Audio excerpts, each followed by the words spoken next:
estás? Buenas noches todos. Buenas noches todos. Uy, yan. Buenas noches todos. All. Buenas noches todos. Buenas noches a todos. Ay, yung bayan. Bayan, Magandang gabi, bayan. Anong bayan Bayan. ba sa syudad? parang bayan, we're talking about Ciudad City. Syudad, Upper Pueblo. Well, parang village yan. Kapag country pa is.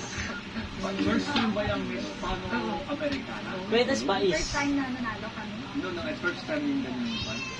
Imagine. Nasumali tayo. It's been, we have been in this competition since 2017. So our first winner and first competitor in this pageant is Winwin Marquez. Yes, so I'm second winner po. Cavite. Ayun. Ano ang duties? Nagagampanan. Well, as Rena's Americana, for me it is important that I spread Hispanic culture worldwide, and especially in Philippines, Asia. I'm going to be visiting, hopefully, Latin American countries. That's my name is Rena's Americana, and visiting different Asian countries to spread Hispanic culture. So, lalapit ka sa amin. Oh, Sininyo. Culture! Delia, pwede ba sumama?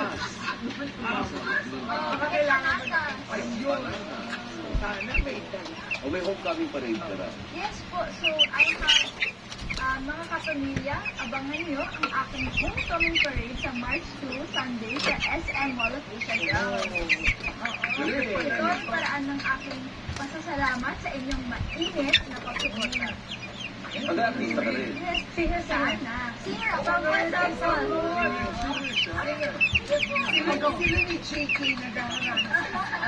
Okay, so I have a song po, it's called Ganda-Gandahan. It's going viral right now. Ganda-ganda. Ganda-gandahan po. Ganda-gandahan at may oras ng pambagan. Ang mundo ko'y kagandahan, baby.